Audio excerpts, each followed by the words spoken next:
Welcome to the Adventures in CRE Audio Series. Join Michael Belasco and Spencer Burton as they pull back the curtain on everything commercial real estate and introduce you to some of the top minds in the industry. If you want to take your skills to the next level and be part of a growing community of CRE professionals across the world, this is for you. Welcome back to another Adventures in CRE podcast. We've got a really cool one. We talk with a lot of people who are in the trenches doing different things, and today we've got a really cool guest, which I'm going to let Michael introduce because they've got a long-standing relationship. And this whole idea of how to best build and develop and do, building our world, but environmentally safe and conscious. This is a big initiative that's going on right now. Okay. And today we've got a guest that's talking about his role, what they're doing in their company. And before I muck anything up, Michael, can I just turn it over to you to kind of give us a nice intro and really set the frame of what we're going to be talking about today? Sure. Yeah, I am very excited to have Jacob Racusin on. I've known Jacob. I call him Deva, so he was kind enough to throw the middle name there, so I may refer to him as both. But I'm extremely excited to have Deva on here. I've known Deva for 13 years, and in a lot of ways, he's set me off on my trajectory to where I am today. Although I've come a long way from where we are, what Deva embodies, not only in his work, but in who he is just truly incredible. It's something I'm very excited to share with our audience. There's a saying, it's doing well by doing good. Somebody had said that to me recently. I know it's a saying that's been around forever, and I feel like Deva and his work embody that. They do well, and they do well for themselves by doing good for the whole. And so what we're going to talk about today is really focused on the construction industry, which Deva has embraced and embodied. His whole body of work is involved in how to improve and lessen our impact on the environment and create truly healthy buildings, not only for people, but for the environment as a whole. So, we could preserve this planet in perpetuity is kind of how I look at Deva in a holistic way. So I always keep in touch with Deva. He's just been an incredible mentor to me. And again, I'm really excited to have him on. So let me kick this off. I'm going to do the traditional bio of Deva, and then we'll let him talk to you guys about, where he's been, and then we'll get into this idea of building and construction and development and some of the ideas that Deva's been cultivating along with the whole cohort of colleagues and professionals in this world. And I think it's going to be a really great podcast. So let me do the bio, and then we'll get underway here. All right. So Jacob Deva Racusin is Director of Building Science and Sustainability with New Frameworks Natural Design Build, offering services in renovation, new construction, consultation, and education. As a builder, consultant, designer, and educator, Jacob is able to merge his passions for ecological stewardship, relationship to place, and social justice. Jacob has authored 2 books, both of which are available on Amazon. The first book is called The Natural Building Companion, a comprehensive guide to integrative design and construction, and one that I could say I'm very proud. I was a research assistant on that back in my early days. So you can pick that one up on Amazon. And then the other is called Essential Building Science, Understanding Energy and Moisture in High Performance House Design. Deva has also authored numerous articles and regularly instructs on topics of building science and climate impact.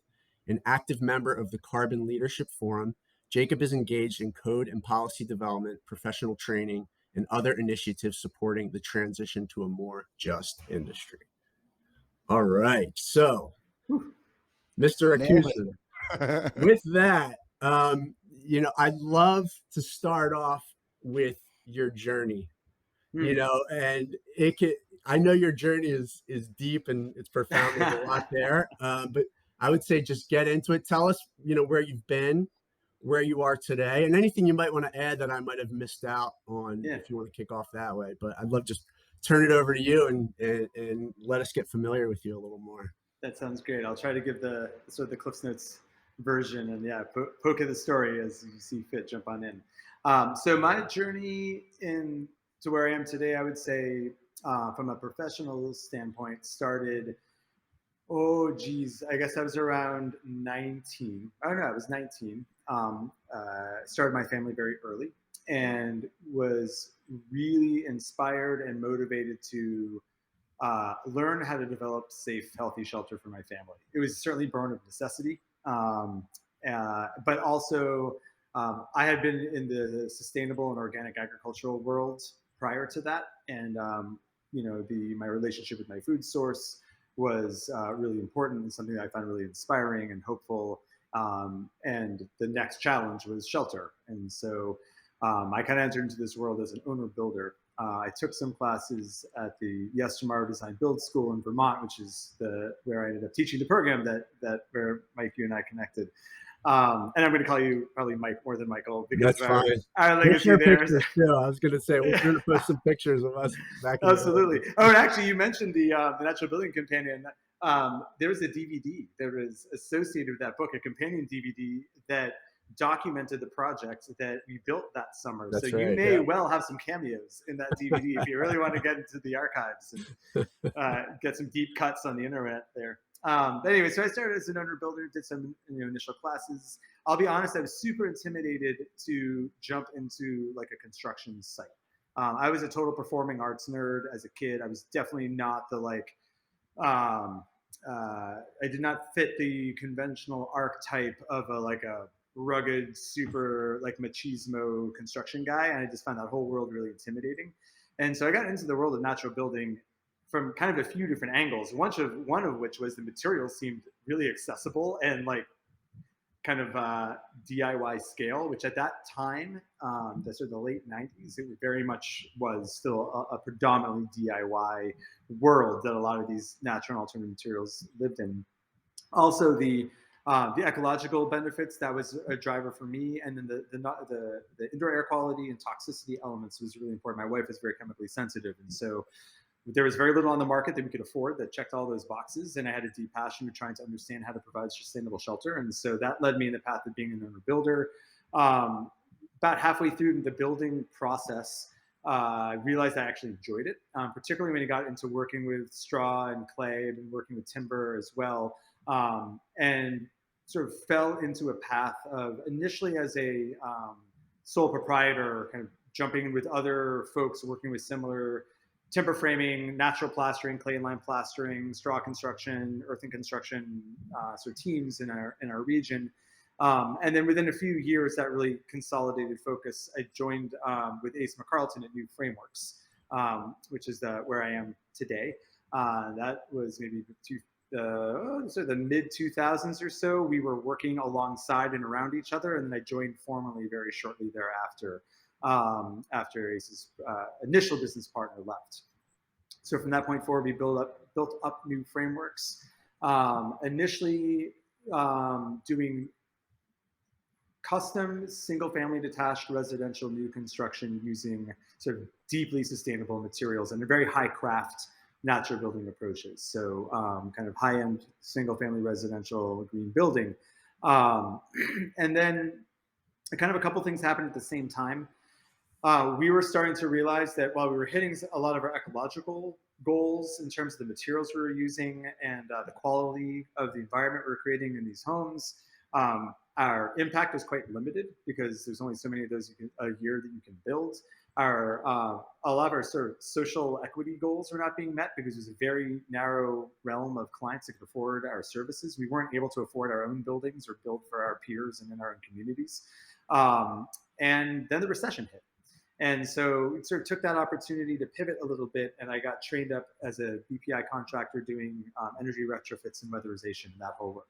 And that was a huge move forward in aligning our ecological and sort of and social goals in a single body of work. And I'm still a huge proponent of retrofits and weatherization and working with existing infrastructure and improving existing infrastructure. That's actually still, I'd say, if it's not the predominance of our work, it's certainly like a huge chunk of the work that we do, both on smaller and larger scale.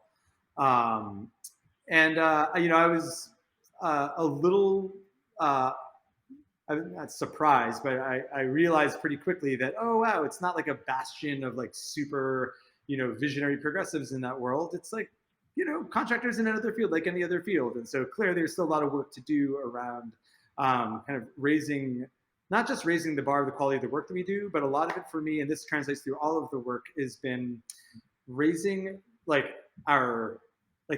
increasing the vision that we have around what's potential in our work. And I see that so much in the trades, and coming out of the recession, seeing how deeply undervalued and kind of gutted the trades have been. And it's been to the point where it's an absolute trades crisis now. I mean, trying to find like good tradesfolk in either urban or rural environments is kind of hit a crisis point, because we have completely undervalued that path towards professionalism, as well as within the trades, we don't have a whole lot of vision around the power that we hold to be able to take agency in improving the quality and the potential of the built environment. And so that thing exists across the industry, but I kind of entered into it from the trade side of things. I'd say jump ahead another 4 or 5 years, and I migrated more firmly to the design side of things. We became a full design build firm. We realized we just couldn't execute the things we wanted to execute under the leadership of other designers, and we really need to be able to control the whole project to be able to hit just the basic building science performance goals, let alone, again, some of the potential of different materials or different design outcomes. So we became a full design build firm about a decade ago, and I lived more in that realm. And along that path, my specialty really began to focus as the climate crisis has been escalating dramatically over the last decade. My focus has really been trying to understand how to intervene in that space. And it started initially with high performance construction and low energy, low load buildings. So really good construction detailing, really good design detailing, how to get these very, very low energy and low operating emission buildings using these beneficial materials, and not having to throw a bunch of toxic chemistry at the situation to get good outcomes. So that was sort of where that journey started, all the way knowing that the materials that we're using were way more beneficial too. I mean, it did not take a lot of research to look at the difference between buying an organic straw bale from a neighboring farm versus buying a highly toxic, heavily processed fossil fuel based petrochemical product from across the country or across the globe, and see which is going to be better for the environment. That's not, you don't have to do too much number crunching to get a general sense of smell. So we always knew there's this basis of value in the materials that we had been working with. And then with the real escalation of the climate crisis, we started, and combined with a much greater body of data available around the climate impact of materials, those two things conspired together for us to actually be able to start quantifying and putting some real metrics and values to climate impact of building materials. And then that research has really dominated my focus for, I'd say, the last 5, 6, 7 years, where we've been realizing, oh my God, it's actually within the next 20 or 30 years in new construction, there is easily as much, if not significantly more, emissions coming from the materials than from operations, which is a really significant sort of shift in our understanding and thinking about what do we need to manage, what do we need to invest in, what do we need to control, how do we get these better outcomes, where are the potentials of, again, what's the vision for what are the potential of these buildings could be.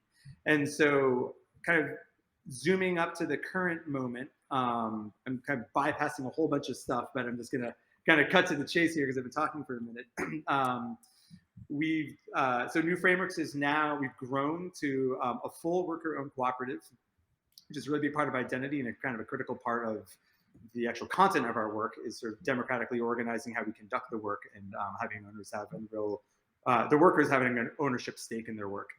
We have a build team that focuses primarily on larger projects, new construction or deep retrofit work. We have a building performance team that focuses on the weatherization, energy improvements, kind of warranty type stuff. We have our design team, full sort of design studio that I'm sitting in right now. We have a team that's building high performance entry doors and closure doors. And the thing I'm the most excited about, because it kind of ties so much of this stuff together, and it's been a passion piece the last little stretch, is last year we sort of formally launched out to the world Griffin Panels, which is our prefabricated structural straw insulated panel product. So we are recognizing there's an inherent limitation in custom on-site construction using straw. It's just, there's not enough skilled labor, and they can't afford enough of that on-site skill investment to be able to scale this technology out sufficiently. So we started prefabricating these panels, and and so yeah, those different nodes of the company all work sort of like quasi-independently, but relate to each other very closely. The business model for us is a rhizome. So there's sort of a central like stock of administration and marketing, and I live there with my building science and sustainability kind of oversight and education and training through line for all the different nodes. But then each node has its own different products. They're producing designs, they're producing building products, so on and so forth. So I'll come up for air there. Jump on. Yeah, let me. First off, Jacob, it's really nice to have you. And I love meeting people that are so passionate, and you clearly are. And I've shared, or I felt that passion through Michael. In fact, I think the first time Michael and I ever spoke, he was living in Peru, I was living in Panama. We'd both been accepted at Cornell and waiting our time. And all he wanted to talk about was straw bale construction. And I would sense that some or all of that comes from your passion. So let me put myself in the shoes of a developer. Mm-hmm. And I think all of us can acknowledge that many developers, I'll use a derogatory term, let's call them mercenaries. Mm-hmm. All right. And it's, they have a singular goal, and it's the easiest path to that goal is how they pursue things. And there's a lot of areas here, but let's start with materials, right? A developer through their contractor is going to use the materials that are most affordable and easiest to get. Help us understand. So straw is one material that is called eco-friendly. My understanding, at least in certain parts of the country, at least readily available. Mm-hmm. Help us understand how straw works relative to calling the more mainstream materials. And then are there other materials outside of straw that you use that you think merit some consideration beyond kind of the traditional materials? Yeah, that's great question. You're right. Straw is, I call out straw partially because it brackets one edge of like the potential of like a hero material that can do so much and holds so much benefit and has some totally legit liabilities in terms of, familiarity in the marketplace, code adoption. It's adopted in the residential code, but not to the scale of commercial development as a sort of built into the code de facto. A lot of those, there have been plenty of commercial scale projects that involve straw.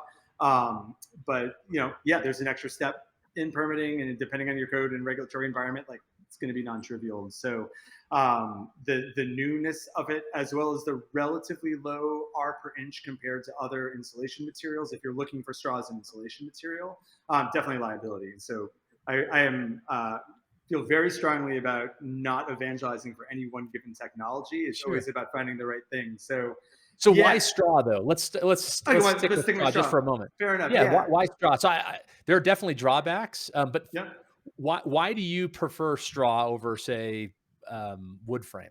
Okay. Yeah. Fair enough. So for me, straw holds a couple of really key values. Maybe first and foremost, because of my really strong focus on climate impact, you can store more atmospheric carbon dioxide in a straw bale, sort of unit per unit, than I believe any other building material I've looked at.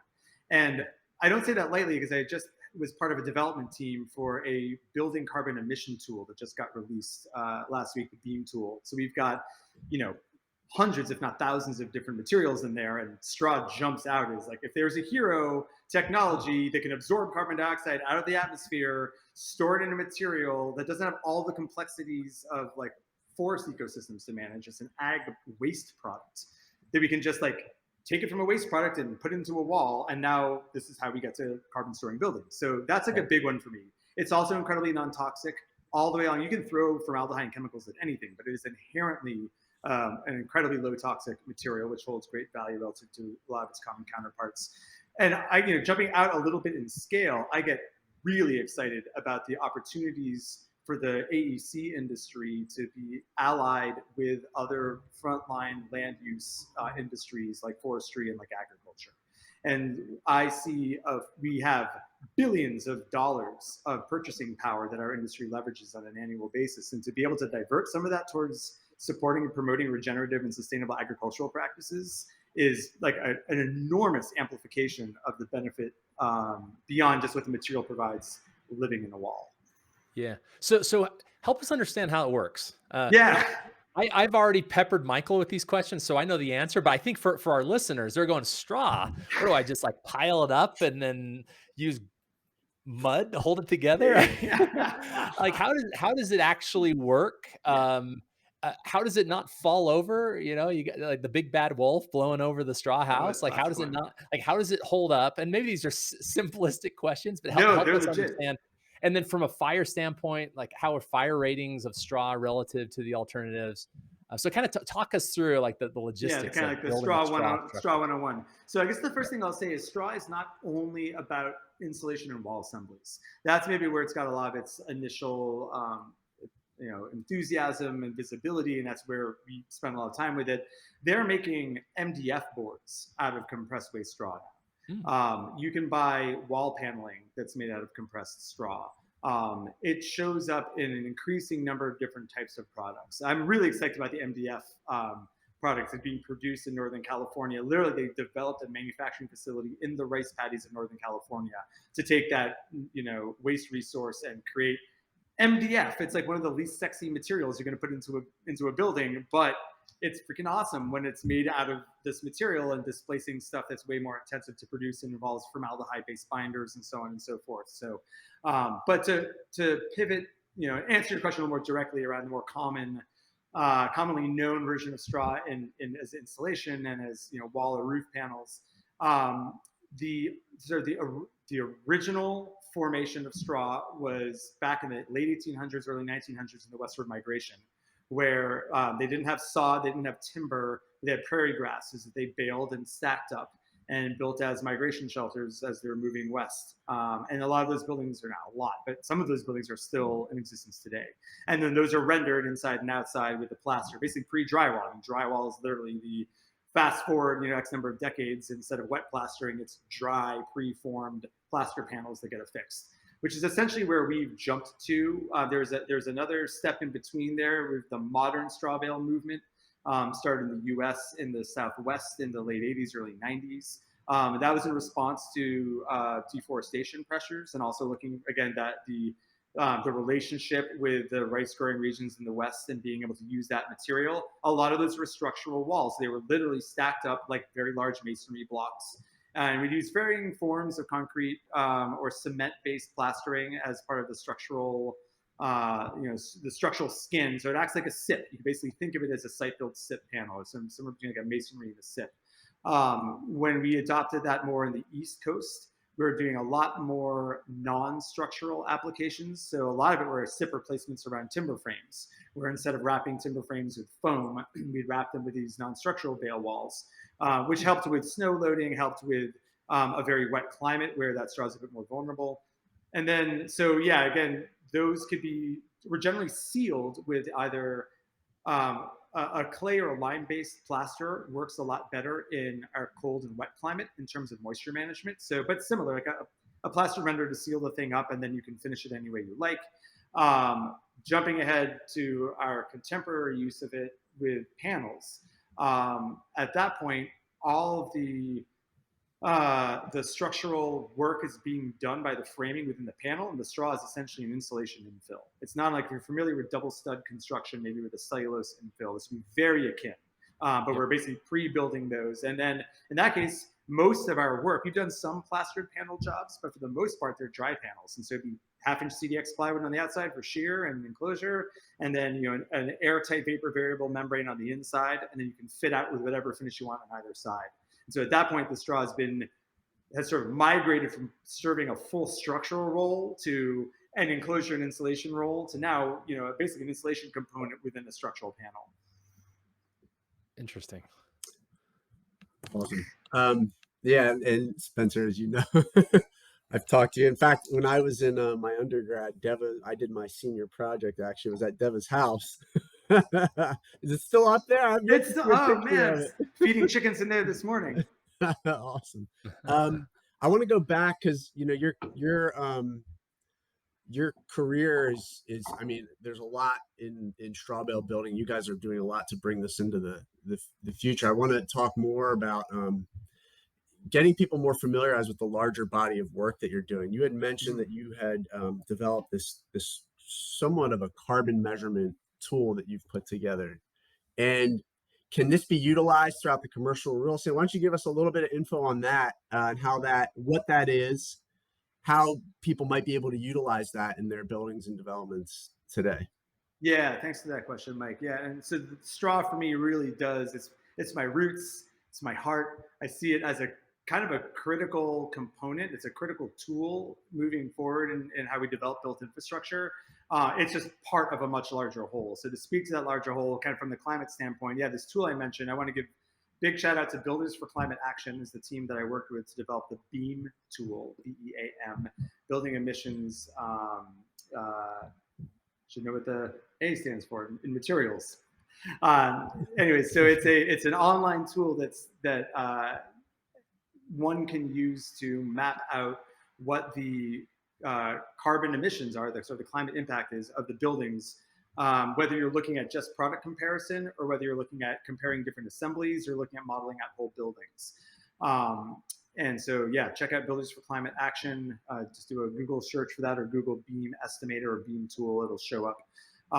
That is one of a suite of different tools that are out there looking at the larger world of embodied carbon, which is, again, like looking at the whole life cycle of a building, not just its operational phase, and looking what the emissions are. And so this is looking specifically at the materials part of that whole life cycle, and it's designed to complement energy modeling tools and life cycle assessment tools and so on and so forth. The reason we developed this tool and are so psyched about it is because it's so useful actively as a design tool that you can use really quickly to make really quick decisions. Because we need actionable information right now, and to not be bogged down overly by analysis or have the analysis follow so late in the design process that you can no longer make decisions. So it's really about communicating, quantifying, and then communicating impact and revealing the value proposition behind using some of these materials. And so, the work that we're seeing on the broader scale around this, and this is work that's being done, I would say the Carbon Leadership Forum, which I mentioned in my bio, work a lot with them.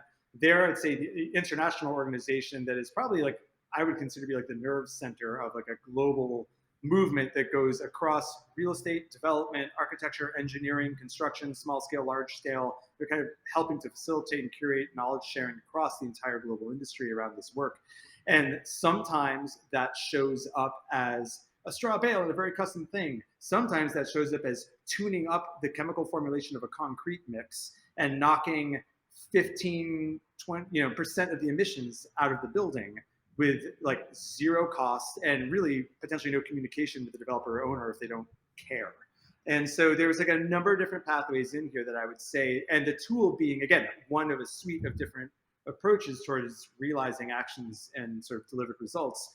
The tool gives some ability to quantify impact to make decisions, which can highlight either is there value there around reduced ecological impact that the developer or the developer's market might appreciate. I do a fair amount of consulting work with the institutional market that are long-term, hold long-term tenure and ownership over these buildings and have serious market value in saying that they're living, walking their talk in their climate action plans and so on and so forth. So great, there's actual marketable value behind revealing some of the materials or impact decisions you can make using that tool or any other number of sort of design approaches.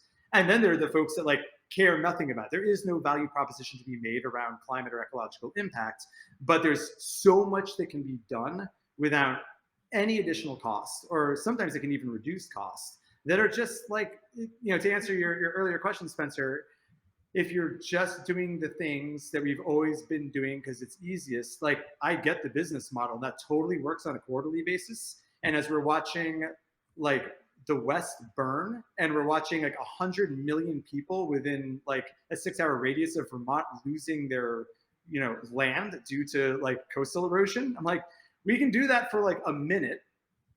And then what? And so really the like developers that are in for this beyond like quarterly or maybe like a 5 years worth of like foresight in their portfolio. Like if you're not thinking about this, then like, cool, you're going to run out the short game. And that's like, I get that. Like I really, truly, I'm not being cynical. I get it. But then I would say it's not going to be the developer that's going to lead that charge. It's going to have to be some other stakeholder in that team that sees, ooh, there's an opportunity here to like change that concrete spec or to like swap out this drywall for that drywall. I mean, we could be talking about some super boring moves here that like literally add no cost and that aren't even going to pass through the purview of someone doing like a high level design review, but can change significantly the carbon output of that building. That alone won't get us there, but that is absolutely an open door to walk through for basically every project team that cares to like run 8 hours of analysis somewhere in the first, phase of design. Yeah, that's fascinating. In essence, it's a tool to identify alternative ways to do things outside of, call it the status quo, that don't increase the cost, don't increase the time, but increase the efficiency, decrease the impact that building has. Who wouldn't do that, right? And if they had the tool at their, and it's probably a matter of the designers, the contractors knowing that those tools exist, and then to your point, having the stakeholders simply ask, "Hey, let's use this tool. Let's give it a try." Let's talk a little bit more about, call it, barriers to adoption of things like straw bale. You mentioned one, which was building code. Yeah. I think you mentioned it, but I'll mention it again, which is kind of lending standards. FHA, right, has like these standards about how things need to be built and so forth. Would you agree that those are barriers? How are those barriers coming down? And then what other barriers would you say are holding back the industry from using some of these alternative, more appropriate building materials? Yeah. Ooh, that's a deep one. And at the risk of like getting pretty meta, like I think the biggest, like it's a much larger structural issue that stymies innovation kind of writ large. I get excited about straw. I could take the word straw out and put the word refrigerants in. And we could have an entire conversation about like why we're still stuck with R410A refrigerants in all of our heat pump systems, which is like the number one biggest like, source of emissions coming out of the building industry is these incredibly high global warming potential refrigerants, and all of these heat pumps that we're all super excited about because they're the answer to all of our low carbon net zero dreams. And it's totally the structural regulatory environment that is impeding innovation in that realm too. It's not as simple as that, and there's definitely others that can speak with a little more of a knowledge base inside that realm than I am, but the larger structure is very much the same. I had this really interesting conversation with a SIP manufacturer. I was talking about straw, as I often do, and he's like, "Yeah, it's great, but that's never going to work in high-rise construction. Like codes would never support that. Like there's, the rest of the infrastructure didn't support that." I'm like, that's totally legit, but let's be super clear. This is not a technological problem because straw bale walls, to answer your earlier question, are Class A fire rated walls. They've been rated by ASTM. Like there's not a risk there. But somehow we found a way to say that the only way we could possibly insulate these buildings is by wrapping them with petrochemical fuel. Like straight up legit, like the amount of like chemicals that have to be added to these foam boards to be able to keep them from combusting, further adding that loading. But we found a way to make that like, it's not even questioned. It's like codified, and it's not just about code. It's about the fact that the developers of code are representatives of an industry that have billions of dollars to fund folks to sit in those rooms and develop those structures. There's no sustainable building industry that's funded to the tune of multi-billion dollars that could help get in there and like work the mechanisms of insurance and and economy and regulation and lending and finance. So there are structures of scale here that are entirely working against the types of innovation that we're describing. To reinforce your earlier question, like the easy thing to do and the quick money is to just do the thing you've been doing because the entire structure has been set up to reward that. So yes, this is inherently disruptive. I'm not going to beat around the bush around that. And so some of the other like mechanisms that tend to limit that potential for innovation or change, I mean, that's sort of like the top down, right? That's like the bigger structure and all the substructures of finance and insurance and regulation that kind of umbrella how we do our work. I'd say the bottom up part would largely be around, I mean, again, I'm going to keep using the word vision. Like I can't tell you like how many conversations I've had where people said, I didn't even realize that was a thing. Like literally every single conversation I have with almost everyone, if they're not already an active client, is like, we didn't realize that there was an opportunity there. And we spent our entire first half of our careers not just like capturing market, but developing a market that literally didn't exist because people didn't realize those were options. And so that's kind of a market side thing. And it can be literally coming from the client or from the owner or from the developer, or it can be coming from the designer in like what they recognize they have the opportunity to bring to the table in terms of conceptual design or design ideas. Certainly from the builder's realm, like I know it works differently depending what scale of construction you're in, but builders and construction managers have a significant amount of power in procurement and like product, selection. Yeah. And geez, so much power there that if they, had a little bit of inspiration, motivation, market angle, fire in the belly, care about the future. Yeah. Anyways. Awareness. Yeah, awareness. Well, it's interesting. Michael and I were at a conference last week, and there was a panel on mass timber. Mm. I don't know your opinion on mass timber, Jacob, and neither here nor there. But at least according to the panelists, it's a more efficient material. And the observations that the panels were having, and there was a GC that was on the panel. There were two developers who were doing mass timber at different scales. These are high-rise mass timber, right? So they're building 12-story buildings with mass timber. Yeah. And then there was a designer who had is one of the people in the U.S. that's spearheading mass timber. Mm-hmm. And there a couple big takeaways that I had, which I think relate to this discussion, right? The first is you're attempting to swim upstream, and that's always difficult. Yep. And it's some of it might be economics that you're describing, right? There's big industries that have an inherent interest in seeing their product continue to have market share. Mm-hmm. But then you get all the way down to it really is everyone's going one direction, and trying to push the other direction becomes difficult. And so they were talking about things like getting the city engineer of the cities they're going into on board, because they essentially need a variance from kind of the standard code in order to use mass timber. And one of the very first things they do in due diligence, which a traditional developer doesn't have to, is they call the city and they say, is this a material that you'd be willing to consider? And if the answer is no, they move on to the next city, right? Right. Now, what they found, though, is there's a lot of interest, and the interest is growing for these kind of alternative materials. Now, speaking to the developers, and I'm a developer, right? So I might call some developers mercenaries, but at the end of the day, it's a business that we run, and we need to sell a product. But what's interesting, at least as it relates to mass timber, and I think it applies to some of the stuff you're doing, Jacob, is it is a differentiator in the market.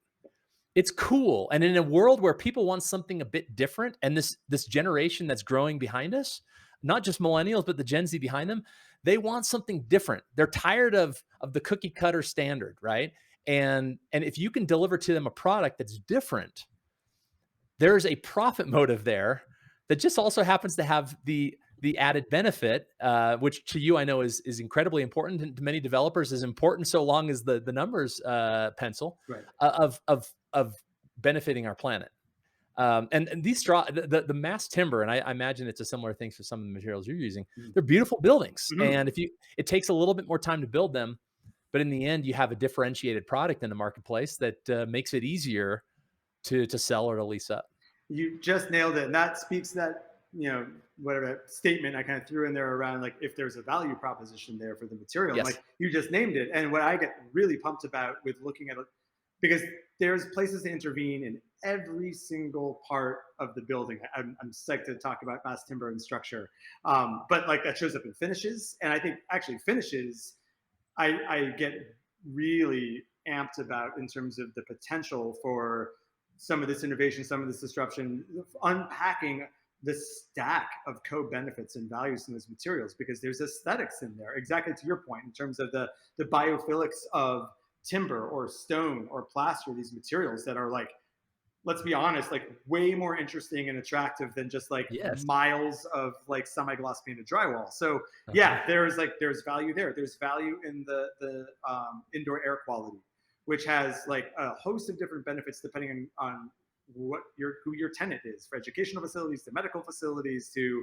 residential facilities. Like there are documented, measured values there for occupancy that can help, that's quantifiable. You could put dollar signs to all of that. There's a value stack there. Yes. If you get Um, allergies, you get allergies less, right? I mean, it's Absolutely. that simple. Healthy, like Yeah. protect your children. I mean, the thing I Right. learned from the weatherization world, working directly with owners in their homes, is that anytime I talk about the energy efficient, this is actually quite analogous of my approach, which is like find whatever angle makes it work to get the material in there, and then just try to align it with as many benefits as possible. So when I was doing weatherization work more actively in the field, um, you know, anytime I was talking, first of all, no one at that point was making purchasing decisions based on climate impact. And to be really clear, still today, I would say like maybe like 10-20% of our clients are actually making real financial decisions based on climate impact. And even those tend to be somewhat gated. So I'm totally with you on that. What we'd find is that if I start talking about the energy benefits, folks would be interested, but they'd want to see what the ROI is. And, they'd be really trying to like make sure that there's a calculus so that it's worth it.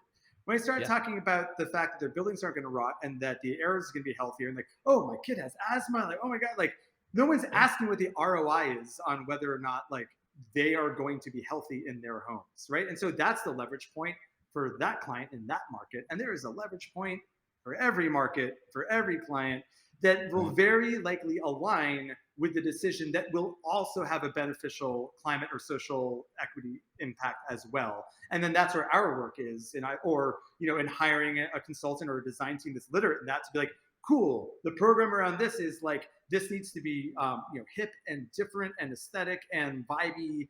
Awesome. If the natural material palette like works for that, and it can tell a cool story about, oh, this used to be like recycled milk jugs and now it's your like wallboard. Like, I'm not joking, that's a thing. Like you can do that. And people are like, oh, that's awesome. That's so 2022. So like, yeah, cool, let's do that. And then also recognize that like, we're also making that decision. And then like, oh, and by the way, this is better for the plant too. And you're like, oh, great, yes. And I'm also using bamboo straws, and that's great too. Like wherever we're at, it's yes, and it's all in, and finding the benefit stack and figuring out what the leverage point within that stack is for who your client is. Like that's like the firmest hand on the lever that I've been able to find, at least from my position and working on a project by project basis, before you jump to the regulatory environment or larger market forces. Yeah. Well, again, I love that passion, Jacob. I think we should have you on again. It's so fascinating. Again, Michael and I have had now going on 10 years of discussions around this. And I tend to be the realist in those discussions, which is I'm all for I it. can see that. Here's your roadblocks. Yeah. How do you get past them? And there's definitely been progress made over those 10 years, Michael, since you and I have been kind of talking about this. Love to have met you, Jacob. Any final word, Michael, as Sam takes us out here? Yeah, Jacob, obviously, thank you again. I have a whole list of, we should bring you on again because I'd be honored. we could go very deep. Yeah. Thank you so much. I'm very excited to get this out there. And then maybe we'll have some other supplemental links or something, like a link to Beam on our site, or maybe we'll do stuff like that. So thank you again for coming on. It's a real honor and a real pleasure. Great conversation. Yeah, and I'll put a bow on this real quick. I think like the really positive outlook of this is 10, 15 years ago, there was a fraction of people talking about this, right?